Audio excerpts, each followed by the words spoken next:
রাজবিবি মসজিদ, বর্তমানে যেটি খানিয়াদিঘি মসজিদ নামে পরিচিত।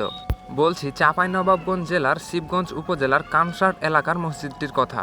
ভারত বাংলাদেশ সীমান্তের সর্বশেষ মসজিদ এটি।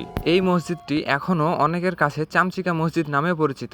চামচিকা চামচিকা বোঝা চলে এলাম ওকা চামচিকা বেলুনের সাথে খুলে তখন খালি যেন আমরা দরজা করে দিলে তখন তো চামচিকা পাওয়ালছে আর এই বাউন্ডারিটা ঘুরিয়ে দিলে খালি যেন বলে। আর চামচিকে যে নামকরণ হয়েছে, এটা চামাচিকে যে একটা পাখি আছে না, পাখি থাকতো সব, আমরা সব ভিতরে ঢুকতাম, ঢেল মারতাম। আজ থেকে ৪২ বছর বা ৫০ বছর আগে যখন মসজিদটি পুনরায় চালু করা হয়, তখন এলাকার মুসল্লিরা অনেক ধরনের চামচিকা দেখতে পায়। এজন্যই মূলত এই মসজিদটিকে এখনও মুসল্লিরা চামচিকা মসজিদ নামে ডাকে। দৃষ্টিনন্দন এবং প্রাচীনতম এই মসজিদটিতে রয়েছে সুন্দর কারুকার্য এবং নকশা। কারুকার্যে ভরা এই মসজিদটি হাজার বছরের ঐতিহ্য ধরে রেখেছে। এখনকার দিনে এগুলো আছে দেখা যায় না। এই যে ইটগুলার সিস্টেমটা মানে দেখছেন, অন্যরকম একবারে কারুকার্য অন্যরকম সুন্দর। এখনকার মানুষ চেষ্টা করলেও পারবে না এরকম আগের মতো শিল্পী, আগের মতো কারুকার্য বর্তমানে নাই বললেই চলে। এই যে দেখো এখানে কত সুন্দর, এই যে মনে হচ্ছে যে ব্যাঙ যে রাখে মাটিতে, এই মাটির ব্যাঙ আছে না পয়সা জমায় যে, এরকম হলো। এই মসজিদে এখনো নামাজ পড়ে। এই মসজিদটির বিশেষত্ব হচ্ছে এটি হাজার বছরের ঐতিহ্য ধরে রেখেছে। যদিও মাত্র ৪২ বছর বা ৫০ বছর ধরে এলাকার মুসল্লিরা এই মসজিদটিতে নামাজ পড়তেছে, কিন্তু এর আগে এই মসজিদটির চারপাশ জঙ্গলে ভরপুর ছিল এবং মসজিদটির ভিতরে চামচিকাতে ভরপুর ছিল। দর্শক, আমাদের সাথেই থাকুন, আমরা এলাকার মুসল্লিদের সাথে কথা বলবো এবং মসজিদটির ইতিহাস সম্পর্কে আপনাদের মাঝে তুলে ধরার চেষ্টা করব। এই মসজিদটা কত বছর আগে? এই মসজিদ হলে কেউ করছে ১০০০ বছর, কেউ করছে ৯০০ বছর, কেউ ৮০০ ৮০০ এরকম বলছে। মানে ১০০০ বছরের ধরে নেওয়া যায়। হ্যাঁ, ১০০০ ধরেন, ৯০ ধরেন, এরকম হবে।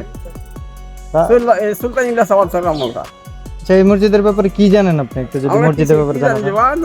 জঙ্গল ঝাল দেখেছি, মসজিদের উপরে জঙ্গল, ভিতরে জঙ্গল, বাইরে জঙ্গল, সব জঙ্গল জঙ্গল বা জঙ্গল। আচ্ছা, তারপরে তারপরে তো বেরোনোর সাথে আমরা খুলেছি মসজিদটা, কুমুটি খোলা গেছে, মাছ পড়ছি।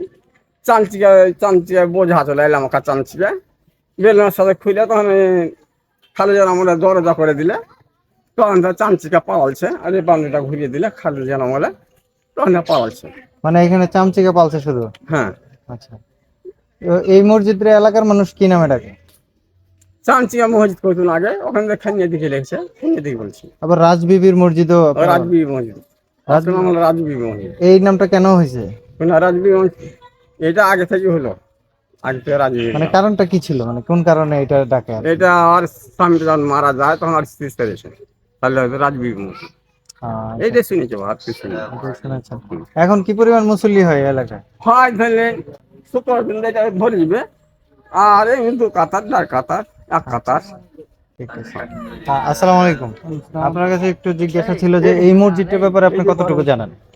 শোনেন, এগুলো সঠিকভাবে কেউ বলতে পারবে না, কারণ এই মসজিদের বয়স অনেক বছর। তো যতটুকু আমরা জানি, আমরা যখন আমাদের যেরকম বয়স, আমার বয়স ৬২-৬৩ বছর বয়স, তখন আমরা শুনেছি জঙ্গল ছিল সবই, কিন্তু সব জঙ্গল ছিল, জঙ্গলের ভিতরে মসজিদ। এই ক্রমান্বয়ে আস্তে আস্তে মানুষ আস্তে আস্তে বাড়তেছে, গ্রাম বাড়তেছে, পাড়া বাড়তেছে, আস্তে আস্তে তখন ধরেন যে আমাদের মসজিদে একটু গন্ডগোল হয়েছিল ওই মসজিদে। আর চামচিকে যে নামকরণ হয়েছে, এটা চামাচিকে যে একটা পাখি আছে না, পাখি থাকতো সব, আমরা সব ভিতরে ঢুকতাম, ঢেল মারতাম। তারপরে এই চামাচিকে, কিন্তু অ্যাকচুয়াল নামকরণ হচ্ছে আগের থেকে কাগজপত্র আছে রাজবিবি। রাজবিবি নামটা কেন হয়েছে? এটা হয়তো রাজরাজার আমলে সেই নাম রেখে দেয় সেই হিসেবে, তাহলে আর বলতে পারবে না, সঠিকভাবে তথ্য কেউ দিতে পারবে না।